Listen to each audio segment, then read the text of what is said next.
Shalom, everyone. Many believers having hope in the rapture are taught to believe certain things about the mystery Paul has revealed. And it's mainly about going up to meet the Lord in the air at the shout of the archangel, at the sound of the last trump. Am I right?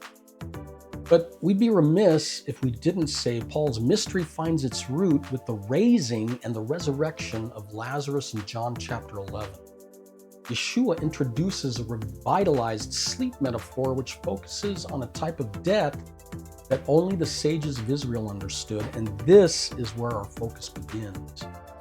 But it's important to note the Gospel of John was written about AD or CE Common Era 80-90, and our Pauline text on the rapture was written about CE 51.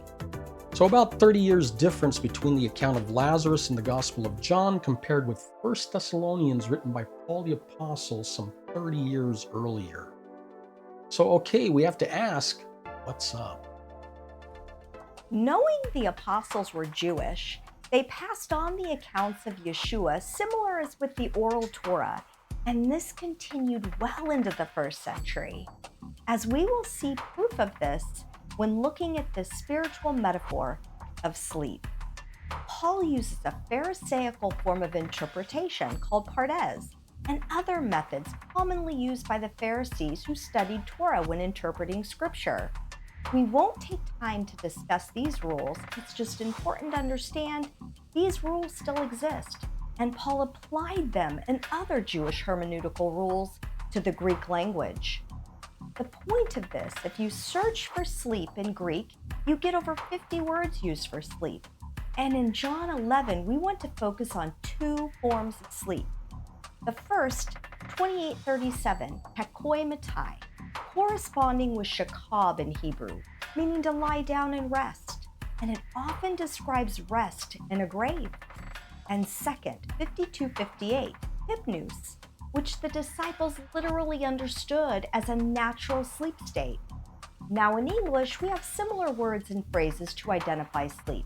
For instance, nap, doze, rest, get some shut-eye.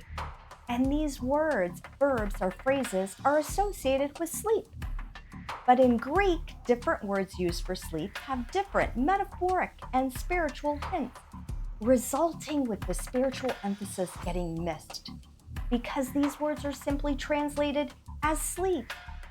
Allow me to add one more word for sleep used by Yeshua and also used by Paul in 1 Thessalonians 5, 25:18, kathudo, corresponding with yeshen in Hebrew, meaning to be sleeping, an inactivity or unconsciousness, a metaphorical death. So again, what's the point?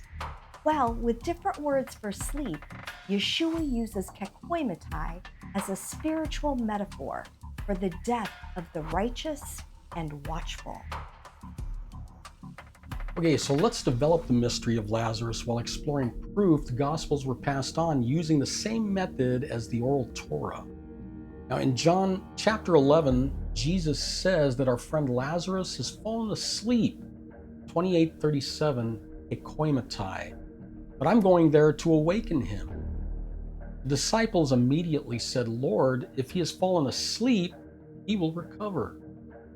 Now, up until Yeshua defines hekoi matai as a metaphorical sleep, meaning a righteous death, the disciples thought Yeshua was referring to a natural sleep, as said in verse 13. Now, Yeshua had spoken about his death, but they thought he was talking about ordinary sleep, 52:58, hypnos, verse 14. Then Jesus told them plainly, Lazarus has died. Jesus explains to his disciple, being asleep, 28:37, hekoi matai, was another metaphor for death. Now, we will develop the mystery of hekoi matai over the next several videos as described by Yeshua and Paul. But let's put it together. In 1 Thessalonians, some 30 years earlier than the Gospel of John, Paul writes, 1 Thessalonians chapter 4, verse 13.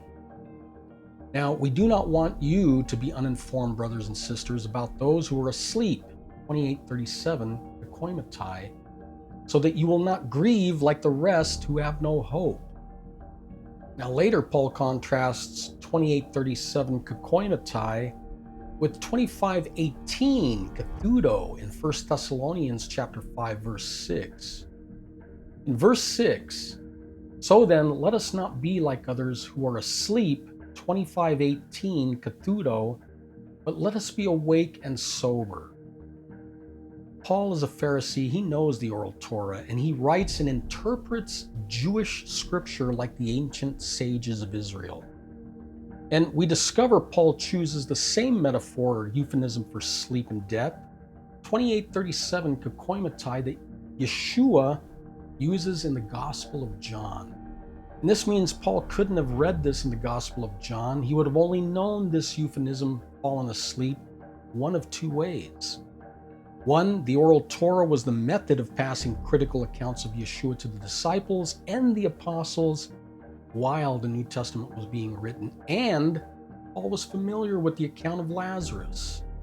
Or two, Yeshua must have revealed this to Paul directly, contrasting an unconscious sleep or death metaphor understood by the Pharisees, 25:18 kathudo, with the death of righteous watching entering a spiritual resting in Yeshua, 28:37 kakoimatai.